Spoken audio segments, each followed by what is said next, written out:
Mi nombre es Ignacio Daria y este es un breve resumen del trabajo práctico final de elementos de máquina. Lo primero que se debe hacer es determinar cómo se transmiten los esfuerzos dentro del dispositivo. Para ello contamos con un diagrama de cuerpo libre en el cual se especifican cada una de las reacciones y momentos del sistema. Además, contamos con un modelo cinemático realizado en SolidWorks, a partir del cual podemos obtener todas las dimensiones del sistema, tales como longitudes, ángulos o radios, que utilizaremos en cálculos posteriores. El primer análisis de determinación de pesos consiste en determinar el peso del brazo superior y del contrapeso en función de las lecturas estáticas del torquímetro y de las ecuaciones de estática. En la siguiente planilla de cálculo podemos observar cómo se determina el peso del brazo de madera y los diferentes resultados del peso del contrapeso en función de la posición del mismo. Todos estos cálculos son aproximaciones, motivo por el cual están afectados por errores, ya sean de paralaje, el cual consiste en la postura del observador cuando realiza la medición, y en los errores propios del instrumento. En el siguiente análisis de deformaciones estáticas se realiza el proceso inverso, es decir, se predicen las deformaciones estáticas al leer sobre el dial del torquímetro en función de la variable del contrapeso sobre el brazo.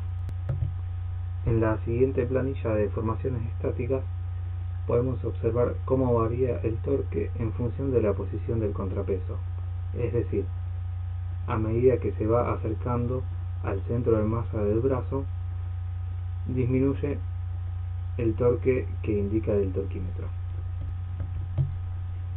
El análisis siguiente consiste en predecir las deformaciones por impacto, es decir, predecir las lecturas instantáneas sobre el dial del torquímetro que provocarán las cargas aplicadas con cierta altura de caída en función del ángulo del brazo.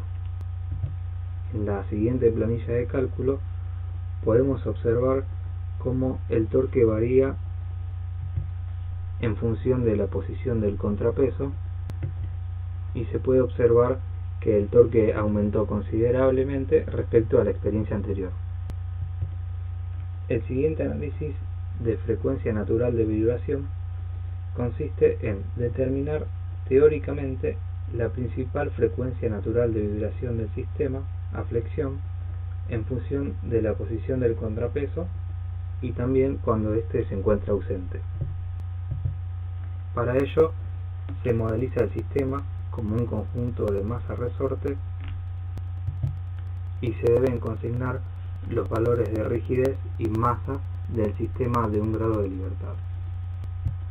En la siguiente planilla de cálculo se puede observar que los resultados obtenidos se aproximan bastante a las mediciones realizadas con los instrumentos, con los cuales se podría decir que el modelo de cálculo funciona. Por último, se realiza un análisis de elementos de máquinas adicionales en el cual se supone como hipótesis que la llave torquimétrica llega al valor máximo de su dial, es decir, a 25 kg por metro.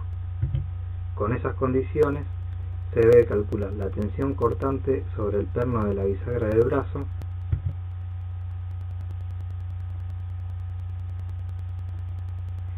la presión de aplastamiento entre la rueda de presión y su eje, el coeficiente de pandeo del brazo empotrado que soporta dicha rueda,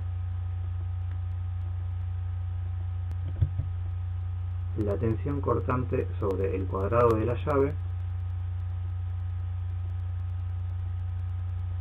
y la presión máxima entre los insertos metálicos y la madera.